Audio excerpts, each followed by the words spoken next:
Saturday, Sunday, I'm front center, looking forward to playoffs. And I keep me a double wings, cause you know I gotta have it. Yeah, they say I'm just a fan. What? Well, I say I'm a fanatic. And I fast forward commercial too. I ain't going to the bathroom. You know where I'm at, I ain't hard to find. You can catch me in the lab room. Who else could it be but me, your man, Louie T. Welcome to Thursday Night Football Overtime. Eagles, Packers. What a hell of a game. I mean, this was 3-0 Green Bay versus 1-2 Eagles, and really, the Eagles' backs were against the wall. Yeah, they got the Jets next week at the crib, and that's when you think they should be able to get. However, you look at their schedule, they couldn't afford to lose this football game. You know, you're looking at 3 straight on the road after that home game versus the Jets against some of the better teams in the league at this very moment. Some tough roadies. Then you couple that with 3 home games in a row, but they're against the likes of the Patriots and the Seahawks and teams like that. It's not easy sledding for the Eagles. They had to have this one. The loss last week at home versus Detroit really put you in a spot where this wasn't optional. You had to have this game. You fall to 1-3 on the season. Doesn't look good for you moving forward. And so I knew the Eagles were going to come out desperate. I expected them to win this game. It was funny. Everyone was projecting that the the Packers and the Cowboys would be 4-0 next week. Massive NFC showdown on Fox with 2 undefeated teams. And I'm like, both of those teams are going to lose in week number 4. And one of those teams went down. I expect the Cowboys, who should be favored on the road at New Orleans with Teddy Bridgewater at quarterback, I expect them to lose in the Superdome on Sunday. So this was no surprise to me. I thought the Eagles would come out being a desperate football team, and they did. Now, granted, the Green Bay Packers had every opportunity to win this football game and simply did not want to win. And one of the reasons I thought they could lose this game in the Packers was I thought their rush defense was just horrid coming into this game. Now, the defense had been outstanding. They were giving up 11 points per game. But if you look at the teams they had played on offense the first 3 weeks, nobody's scared of the Bears' offense, maybe except the Washington Redskins. But nobody is really afraid of Mitchell Trubisky and the Bears' offense. Nobody is worried about the Denver Broncos' offense right now with Joe Flacco and company. And so the Vikings had opportunities in that ball game. If not for some misses by Kirk Cousins and some turnovers early in that ball game, you're looking at a totally different ball game against the Vikings, in which Dalvin Cook went apeshit on this Packers defense. I thought the Bears went away from the run too early with Montgomery in week 1. And there was a little bit of success last week for the Broncos on the ground. So I felt like they could run the football, could the Eagles. They were going to be able to run it. They were getting some of their guys healthy, or at least back. Alshon Jeffrey, never, ever trust a man with 2 first names. Is not healthy, but he did come back and make some big plays for them in this football game. You were also getting Dallas Goedert back. And so I felt like they would have enough targets out on the football field to give them a chance to move the football, because once they establish the run, and remember, if you watched lockdown coverage last week, one of the first keys I said moving forward is I'd like to see more of Jordan Howard and less of Miles Sanders in terms of handing the rock to him. With the fumbles last week, you expected maybe a little bit more Jordan Howard, but I wasn't sure if they were going to give us more Howard this week, and they did. And so I was really pleased with the fact that they gave Jordan Howard the rock, and he responded. Those were some massive holes in this game. I mean, the Eagles' offensive line dominated the Packers' front, and they really, really put a hurting on that Packers front 7. And they were in the secondary consistently tonight. I'm surprised the Eagles didn't have a 100-yard rusher with the kind of holes that were afforded to those backs tonight. But as a team, they probably had well over 150 yards rushing, because those lanes tonight were absolutely ridiculous. Miles Sanders had a big 33-yard run. Jordan Howard had a couple of big hits. Like I said, domination up front by the Philadelphia Eagles. Their offensive line is ridiculously good. And you saw it again tonight. And I think if the Packers don't have some of the injuries that they had in this game, mainly to Devontae Adams, they probably win this football game. They get all the way down to the one. I was not a fan of 4 straight passes from the 1 yard line. I understand that the Eagles were dominating your front and you had some injuries along your offensive line and you weren't running the football very effectively. I get that. But you're at the 1 yard line. I would have taken a quarterback sneak by Rodgers where he goes over the top stretch of the football. I would have taken at least one attempt to Aaron Jones, which he has a nose for the goal line. I would have given them at least one rush opportunity down there. Something. Not 4 straight passes. Unreal. They deserve to lose this game, did the Green Bay Packers. They had a 10-0 lead, and I thought the momentum swung on that kickoff return. But then you double down on your special teams gaffes by kicking the ball out of bounds after you go down and get a field goal to make the lead 13-7. And I thought also your struggles in the red zone cost you this ball game. You had to settle for 2 field goals. You failed to convert on a 4th down, 1st and goal from the 1, and then you throw the interception late. Your inability to score touchdowns when you get in the red zone, and the Eagles, conversely, able to get in the end zone when they got down there because you couldn't stop them from running the football whenever they damn pleased in this game, was really the difference in the game. And like I said, the Packers had ample opportunities to win this football game. As I've stated before, this Eagles secondary is trash. You want to throw the football against the Eagles, you can throw the football against the Eagles. I told you this since week 1 when the Redskins went off and Case Keenum had damn near 400 yards passing on this Eagles defense. You can throw the football on the Eagles, and what's probably the most disappointing about this Eagles defense right now is the fact that they don't get any pressure on the quarterback. They're not getting consistent pressure, and that's something that they did last year with Michael Bennett and with Chris Long, and those guys are no longer here. And so now you're relying on younger guys like Josh Sweat and Derek Barnett, and these guys simply aren't hitting home. Barnett did have a big sack, but that was simply a whiff on the part of their backup tight end, Mercedes Lewis. So this Eagles front not getting any pressure. Give credit to Aaron Rodgers, too, for being able to extend plays, but this is what Aaron Rodgers does. The Eagles simply haven't been getting to the quarterback this season, and this game was no different. And it's amazing that the Eagles found a way to win this football game with all their injuries. They don't want to hear anything about injuries, okay? Yeah, the Packers were missing Devontae Adams at the end of this game, and their running back that they started the game with, Jamal Williams, went down. They don't want to hear anything about injuries. They've got a slew of injuries. Guys went down for them in this game. They still found a way to get it done.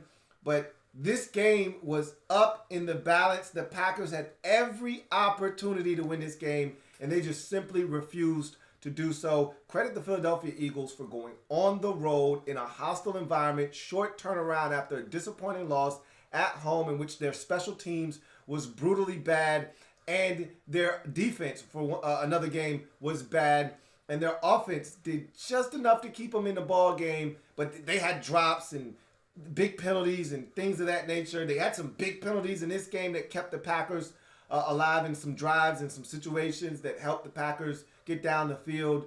But they persevered through all of that, through some of the mistakes, through the penalties, through the injuries. They found a way. And Carson Wentz, with a chance to really put pressure on the Packers with a crucial first down, late in the ball game on a 3rd down on a wide open out to Alshon Jeffrey. Never, ever trust a man with 2 first names. And he just flat out missed him. That could have cost you the ball game. The Eagles made ample mistakes that gave the Packers life in this game, but yet they were able to hold on and get the victory with not 1, but 2 goal line stops, the second of which came on a 2nd down deflection that was picked off to seal the victory for the Philadelphia Eagles 34-27 to even their record back up at 2-2 on the season. I thought they ran the football very effectively. I thought their passing game was timely in this game. It wasn't their best performance through the air, but it was timely. And for all the targets, and you could tell that they really don't want to throw it to Nelson Aguilar for all the targets he had last week because they didn't have a choice. No D-Jacks last week. No Alshon Jeffrey. Never, ever trust a man with 2 first names. No Dallas Goedert. They didn't have an option but to go to Nelson Aguilar. And he made plays, but he also made a bunch of boo-boos last week that helped them lose that game. I don't recall him having a single target tonight. So I don't know if that was by design. Probably not. But with Alshon Jeffrey, never ever trust a man with two first names back in the lineup. And Zach Ertz getting his fair share of looks tonight. And the running game being as effective as it was. No 13 for the Eagles tonight in terms of his involvement in this game. But they were able to get it done. This was an impressive win by the Eagles. It was not pretty, but it was gritty. And most importantly, it was a dub. But as I mentioned before, this Eagles team cannot survive on defense the way that they've been playing the first 4 weeks of the season. If their secondary can't improve, or, and this is probably what really needs to happen because I don't see their secondary getting any better. If they don't get pass rush, if they don't find a way to manufacture pressure, and I'm putting this squarely in the lap of Jim Schwartz, he's going to have to devise a scheme in which they get to the quarterback because I don't see the secondary getting any better. This has been a problem for the Eagles in the past. It's going to continue to be a problem.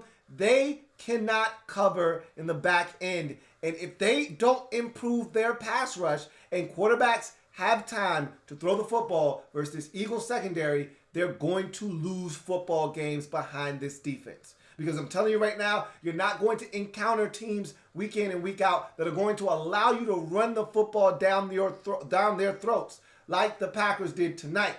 And so when you run into the likes of the Cowboys and some of these other teams, the Seahawks, the Patriots, these are all teams that are coming up on your schedule. The Bills, another team that's coming up on the schedule. And these are a lot of these games, the Cowboys, the Bills, these are all roadies for you, okay? You're not going to be able to run the football on these teams. They pride themselves on stopping the run and forcing you to have to throw the football. You're going to have to be much better if you're the Philadelphia Eagles. You're going to have to be able to stop teams from throwing the football.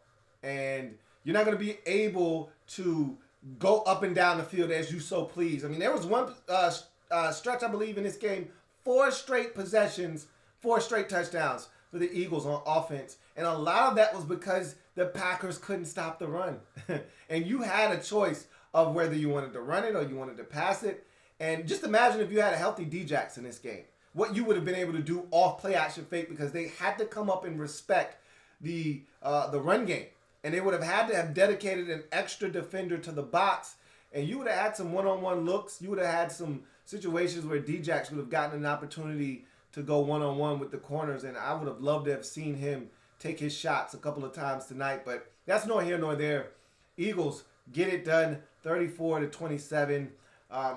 If you're the Packers, you got to be sick to your stomach. I mean, this game was gift-wrapped for you at the crib. And I go all the way back to 10-0 and the kick return that really gave the Eagles. They were dead, were the Eagles in this game. And really, you should have been up 14-0. You squandered an opportunity to get into the end zone to make it 14-0. And that was the theme of the night. That was something that was, I guess, a bit of foreshadowing of things to come in this game, that you weren't able to get in the end zone. You would settle for another field goal on the next drive. And then you had 2 big stops down by the goal line where you weren't able to get in. The Eagles were able to get stops. 4th and goal, stop at the 1-yard line. 1st and goal from the 1-yard line, and 4 straight passes. Again, I did not agree with that play calling there. But anytime you're putting the ball in the hands of 12, I think the one call that really pissed me off was the 3rd down call where you were trying to catch the Eagles napping on read option, and they weren't falling for it. And if you're going to do something like that, you might as well just throw it. Hell, like I said, I would have preferred a run. And preferably a quarterback sneak. You're at the 1-yard line, Aaron Rodgers over the top, stretch the rock out, or give it to Aaron Jones. I know you haven't had success, as I mentioned before, running the football for the vast majority of the night. The Eagles' rush defense was stupid all night long. It was just dumb.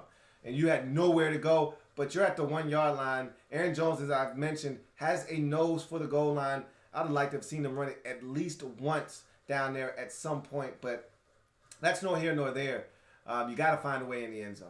And simply put, you've settled for 2 field goals, was stopped on 4 straight downs from the 1, and then threw an interception, all from inside the 5-yard line. Well, the last 2 possessions inside the 5-yard line. Unacceptable. and that's losing football. And I really wanted the Eagles to lose this game after they went for 2 for no damn reason other than, oh, we're up 7, let's just go for 2. That's dumb as shit. And I wanted you to pay for that. I wanted you to lose this game for going, and I wanted you to lose by like 1 or 2. Something stupid, just so you can understand that was some dumbass shit you just did. That was so unnecessary. And it was in the third quarter at that. Like, what are you going for 2 for? I understand that if you don't get it, you're up 7, and there's not a big downside to it, but had you forced the Packers to have to go for 2, which it doesn't matter, it didn't come back to bite you, but if you force them to have to go for 2 and they don't get it, you win the football game by 2 points instead of this potentially going to overtime. Or I would have loved to have seen what Matt LaFleur would have done had they scored, because he might have elected to say, you know what? Now that you have given us the opportunity to go for 2 in the win, we might take that. That's the new trend in the league now. Down 1, late with a chance to take the lead and go for the win. Teams are going for 2 instead of looking for overtime. I would have loved to have seen what Matt LaFleur would have done in that situation. That would have been really interesting to see. And I wanted that to come down to the final play and him elect to go for 2 and them get it and you lose this game by 1. I was begging for that outcome just because you did that stupid ass shit. But luckily, you got away with it. But that's always been Doug Peterson's MO, to do that. He did it to the Redskins in week number 1, up 7, goes for 2, and make it a 9-point lead. The Redskins, unfortunately, aren't good enough on defense to get a stop, so that was the right move there. But here, I didn't like the play calling there, and especially when there was so many possessions left in the game. I just didn't like the idea of going for 2 to make it a 2-possession game, and there's still over 20 minutes of football left in the game. It just was foolish to me, and I wanted it to backfire in your face, and it almost did. But these analytic guys, this shit is stupid. It's getting out of control now because we saw the Ravens doing a whole bunch of dumb shit on Sunday. I talked about it on Lockdown Coverage where they're going for 2, down 11. And you're like, dude, you're going to be down 9. What are we doing? And then the day after, he's talking about, well, we were thinking about not going to overtime and going for the win. And I'm like, what are you talking about? Kick the damn extra point and make it a 10-point lead. Or a 10-point deficit in that case. Anyway, that shit makes my head hurt. You know, I just know I was hoping that it would come down to the Packers having a chance to go for the win and get it and win this game by 1. So I could point, laugh, and say, I told you so with your dumb ass. But nonetheless, it didn't come back to bite them in the ass. They win the football game 34-27. They had to have this one, as I mentioned. They've got a tough slate coming down the pipeline. This gives them a chance to lick their wounds. They get 10 days off before the next game. They're home for the Jets. You'd like to think that the Jets are going to still be without Sam Darnold, so that should be a game you should be able to get. Whether it's with Sam Darnold or not, you should be able to get that football game. And then you got 3 straight on the road, and they're all tough opponents.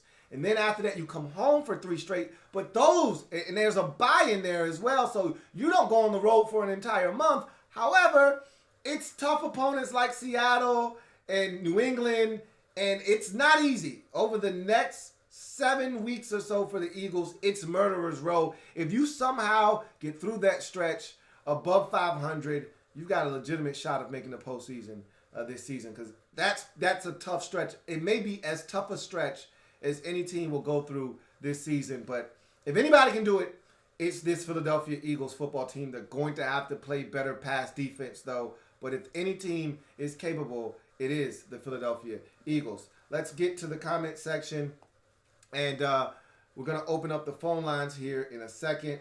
But first, I want to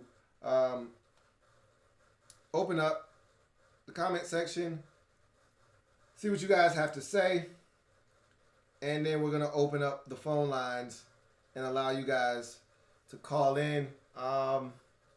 Cloud says, our defense is trash, yo. We need Ramsey. We also need to tackle better. No reason for players to break 2 and 3 tackles damn near every play. I agree.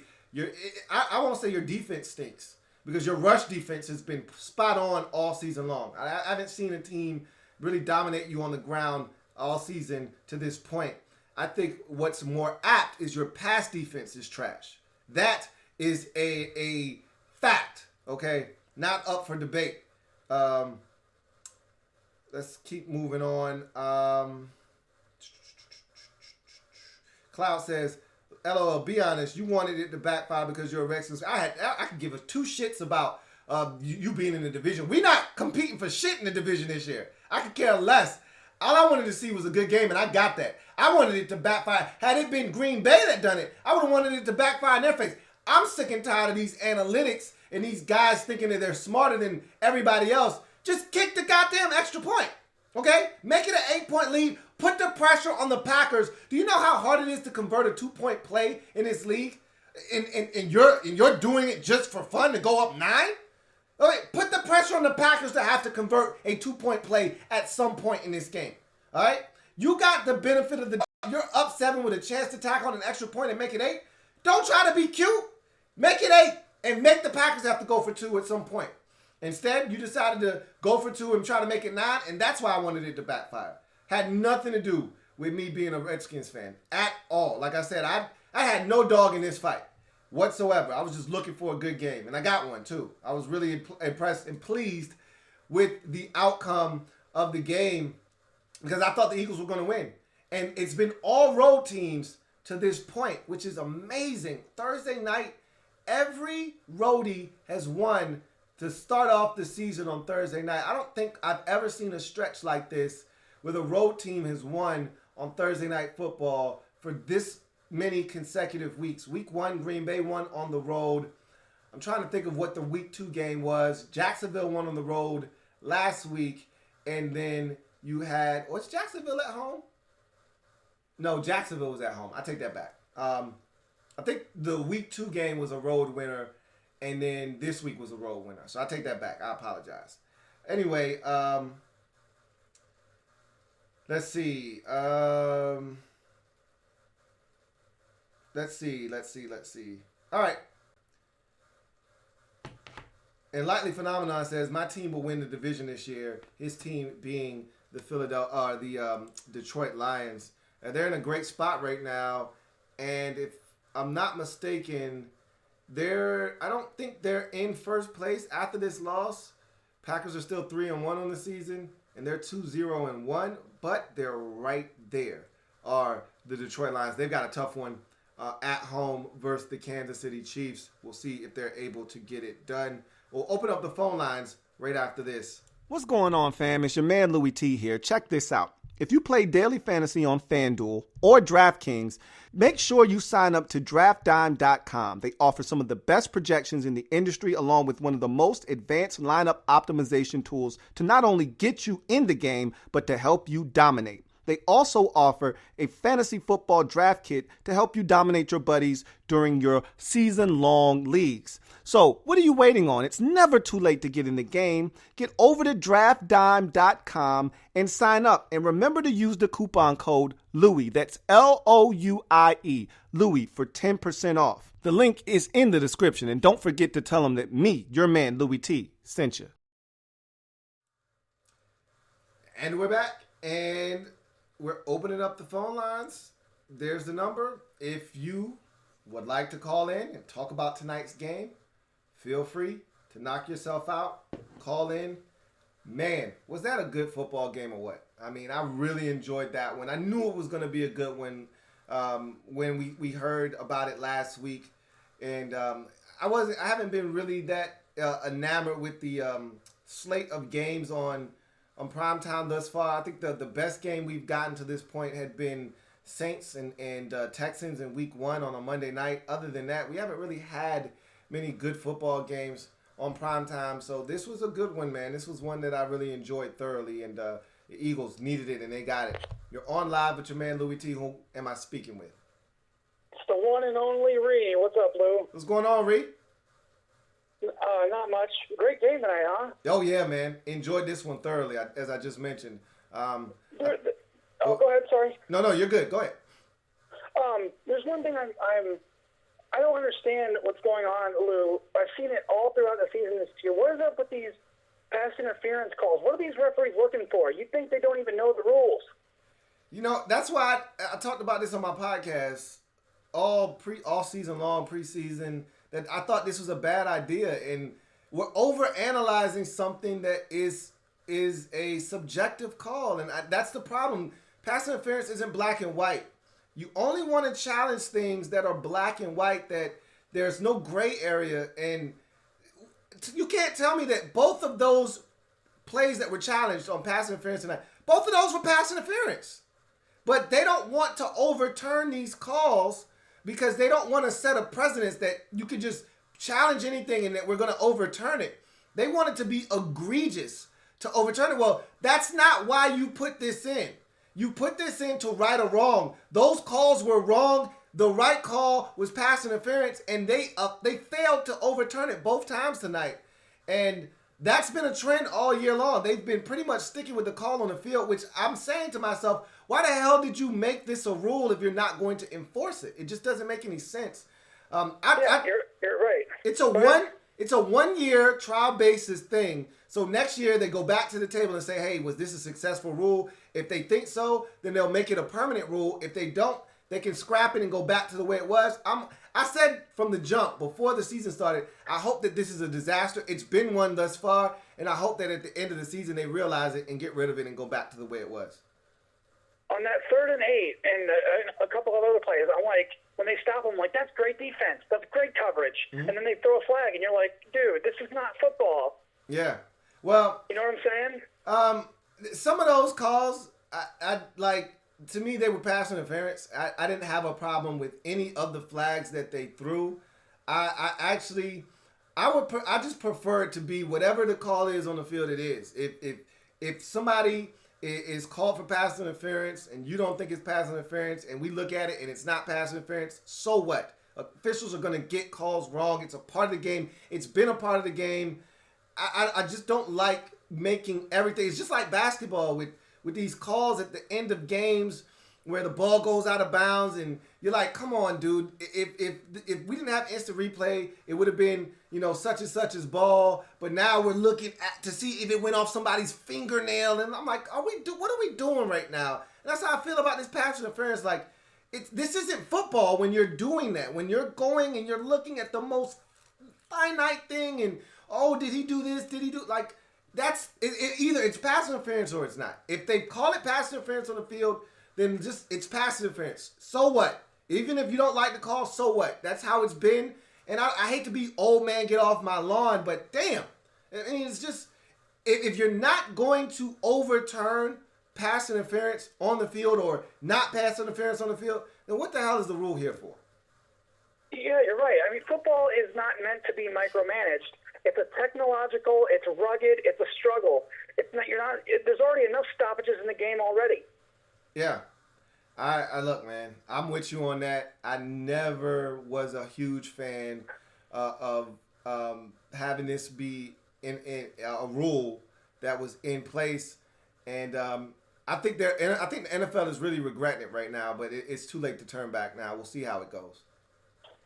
So, what do you think? Do you think that Aaron Rodgers is still an elite quarterback, or do you think he's starting to lose it? No, still think he's still a bad man. Nothing's changed. I mean, what he was doing tonight was typical Aaron Rodgers, making plays outside of the pocket, extended plays. I thought he actually had a couple of really nice runs. There was one where he juked the guy and had a jump cut. I mean, he still looks like vintage Aaron Rodgers.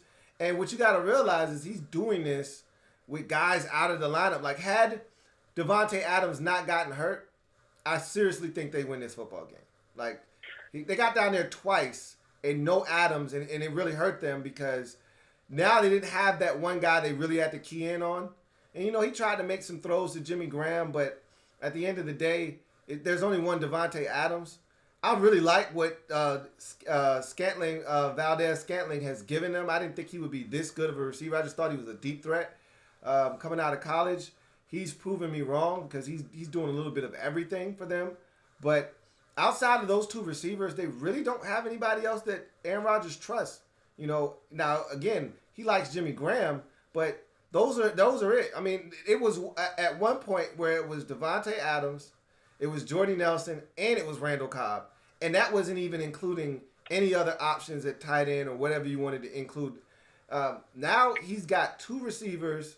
God forbid anything happens to either one of them, and then one tight end and Jimmy Graham.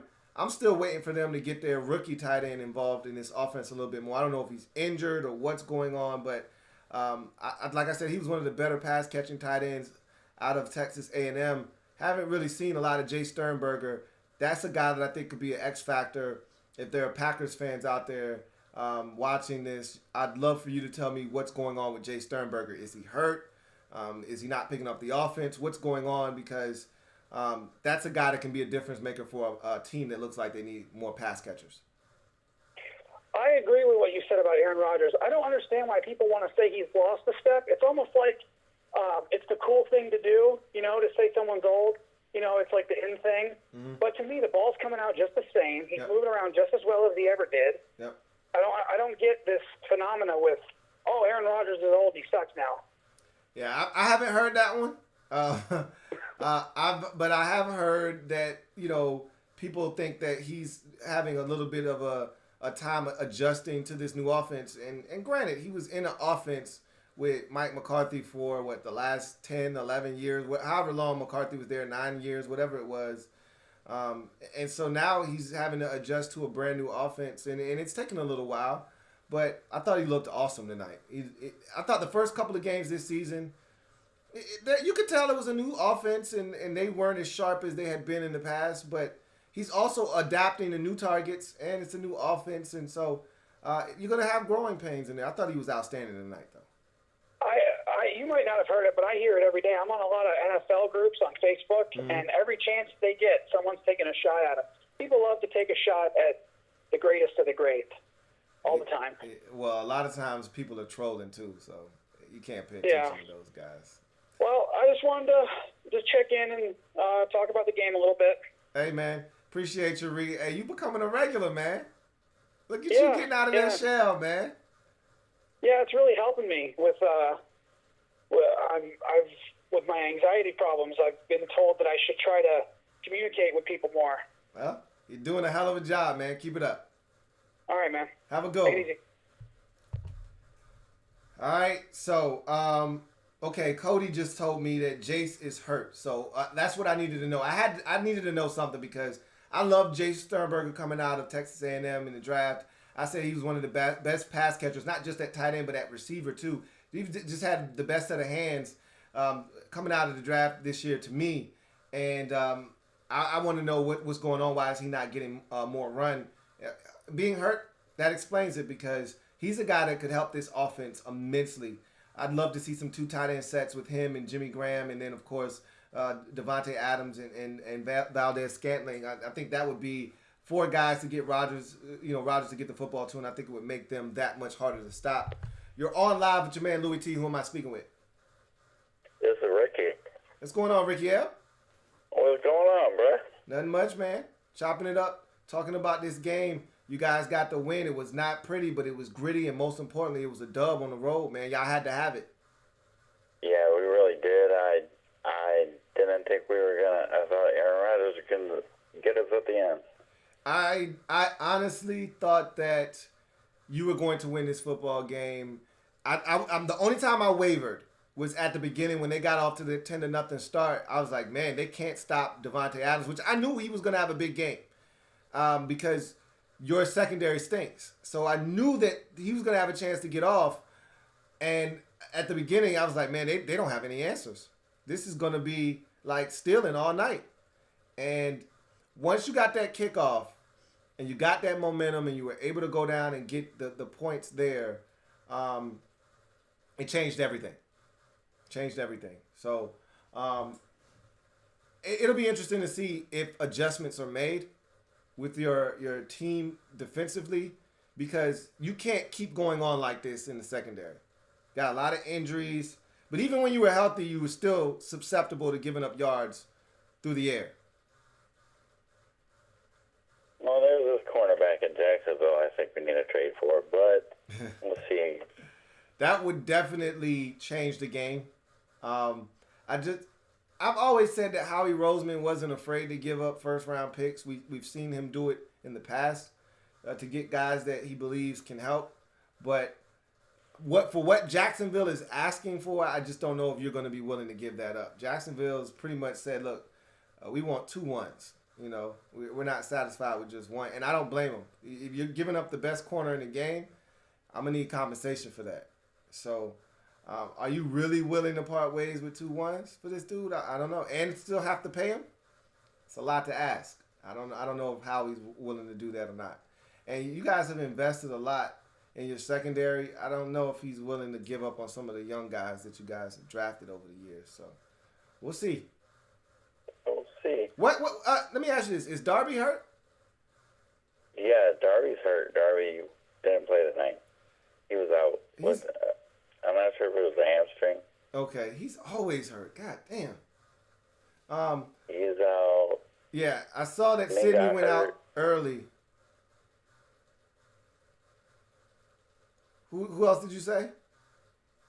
Sydney's out. Jalen's out for a few more weeks. Yeah, he stinks anyway. So there's one other one I can't think of right now, though. Yeah. You guys were banged up, but like I said, even when you were at full strength, week 1, you were still getting ate up. I just don't think your pass defense is all that good to begin with. And in past years, your pass rush was better. It's just not as good as it was in the past. Oh, horrible this year. Yeah, I think y'all overestimated the talent that you had because you allowed. Well, didn't you trade Michael Bennett? That was a trade, right? Yeah. Yeah, you traded him to New England. Him to the Patriots. Yeah, you traded him to New England. Chris Long retired, and I think you just felt like, we got Derek Barnett coming back, and we got Josh Sweat, who we think is developing nicely, and we'll be fine. And it's just not working right now, And I keep hearing, Timmy Jernigan's hurt. Timmy Jernigan ain't getting no damn pressure on the quarterback anyway. So it's been rough, man, but. Hey, you found a way to win this one. That's the most important thing. If you would have told me that after 4 weeks you guys were gonna be 2-2, I would have said that sounds about right, and I probably would have reversed the game last week and the one this week. It really doesn't matter at the end of the day. It still was 2-2. You know what I mean? Whether you beat the Lions and then lose to the Packers, or vice versa. It would have been nice if you would have beat the Lions last week. Then you would have been sitting pretty at 3-1. But it is what it is. Yep. Hey, Rick, man, appreciate you chiming in, bro. All right, bro. I'll talk to you later. Yep, sounds good. All right.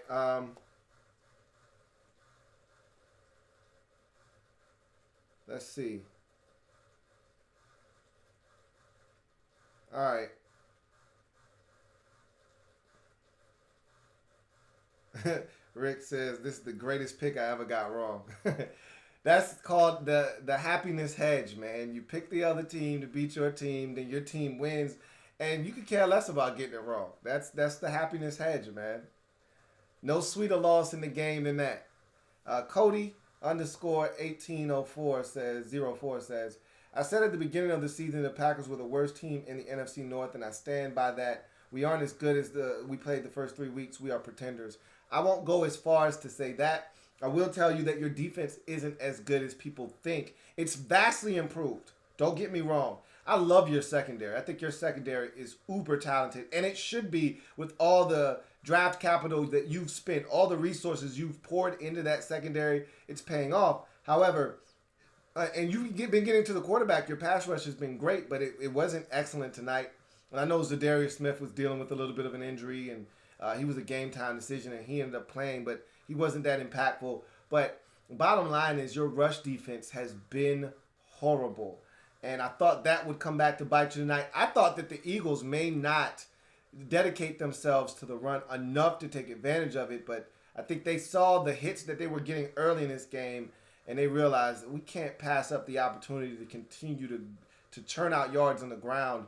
And I think you're going to be fine offensively. It's going to take a little while to get into the rhythm that Rodgers was in when he was at the peak of his powers with Mike McCarthy. He's got to get to a familiar area, and I think Matt LaFleur has to get comfortable with the pieces that he has around Rodgers.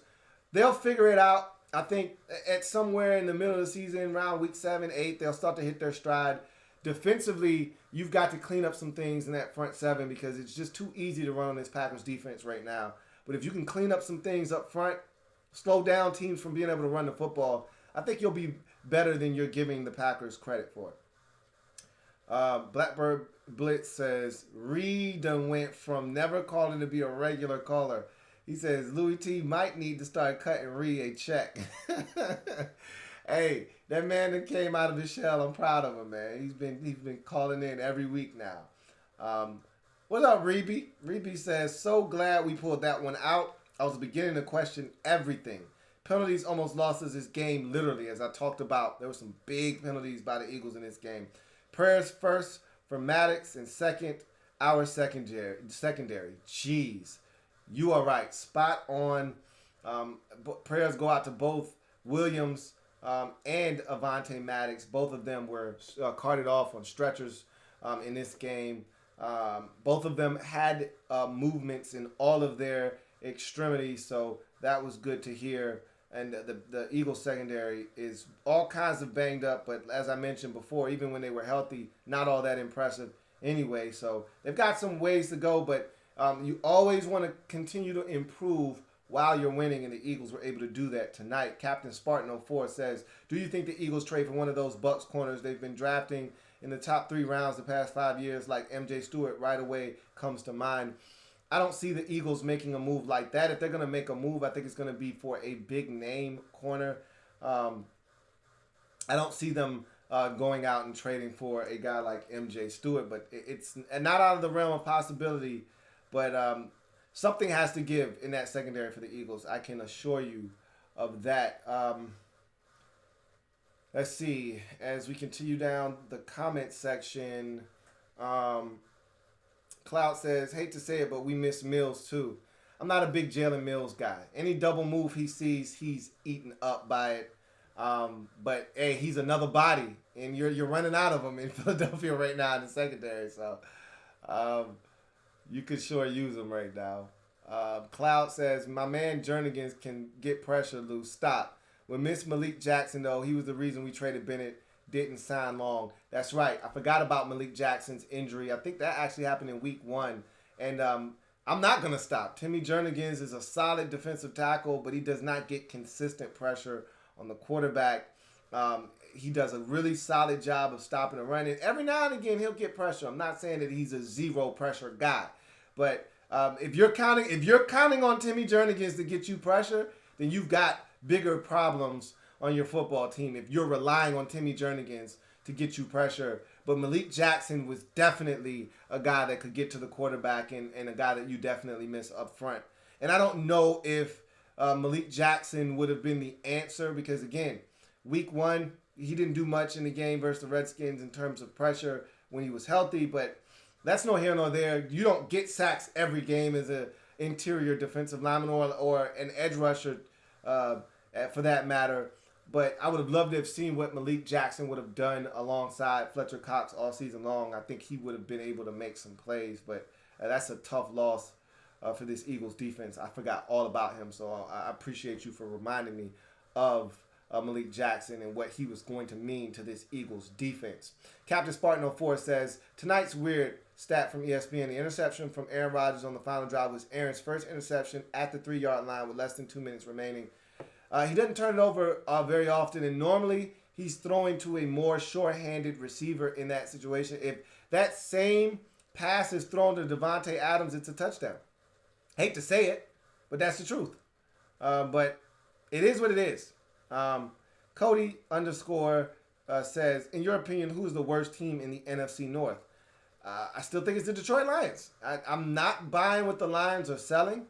I think the Lions have been really fortunate early on in the season. They've won games. I'm not going to take that away from them, but they blew an opportunity to beat Arizona and easily could have and probably should have lost that game after making some of the mistakes that they made down the stretch in that ball game to not put the Cardinals away. Then you beat the Eagles last week. That was an impressive win, but probably should have lost that game. Had a big penalty, did the Eagles, on that blocked field goal that allowed you to pin them back a bit. They were going to be inside your 30-yard line with a chance to get the go-ahead score. You had a missed opportunity. Stafford had a wide-open receiver, missed him. That would have allowed you to probably have a chance to run out the clock. And so I still think there are some flaws on that Detroit Lions football team. Nelson Aguilar, with all the drops he had. Hollins had a big drop late in that game. I'm still not buying the Detroit Lions as a really good football team. So I'm still going to go with the Detroit Lions. David the Real Timer says, isn't it funny LaFleur, McVay, and Kyle Shanahan all been in Washington? Absolutely. It's not funny, actually, because one of them probably should be our head coach right now. So, no, it's not funny. But in any event, that's going to do it for me, your man, Louie T. Thank you guys for joining me on Thursday Night Football overtime. Eagles get the win on the road, 34-27 over the Green Bay Packers. Packers suffer their first loss of the season, drop to 3-1. Meanwhile, Eagles get a much-needed dub and even their record back up at 2-2 on the season. Massive win for the Philadelphia Eagles. Tough loss if you're the Green Bay Packers. Had a chance to go to 4-0, stay clear of everyone else in the division, and really set up a powerhouse matchup, which it still will be, but it would have been a mega matchup of two undefeated teams next week if they would have taken care of business here, and the Cowboys would have been able to do the same in New Orleans on Sunday night, which the Cowboys still have an opportunity to do. Either way, that's still going to be a fantastic game next week, but they really had a chance to make a statement here and go to, I think it would have been 3-0 in the NFC conference with their lone win outside the conference versus Denver a week ago. But that's nor here nor there. Packers don't get it done. Go back to the drawing board. You got 10 days to lick your wounds, figure out some things, come back and see if you can't get it done next week on the road at Dallas. And meanwhile, for the Eagles, this is a much-needed victory. You come back next week, you get the Jets. That's going to be a game that you should be able to get at the crib before you embark upon a rigorous 3-game stretch all on the road against some quality opponents. We'll see how the Eagles are able to navigate that. I'm your man, Louie T, signing off. Remember, if it's not your man T, it's not the best NFL coverage it could be. Until next time, I'll see you guys later. Make sure you like this video and subscribe to the Louie T Network. I'm out of here. You guys have a good one. Louie T Network.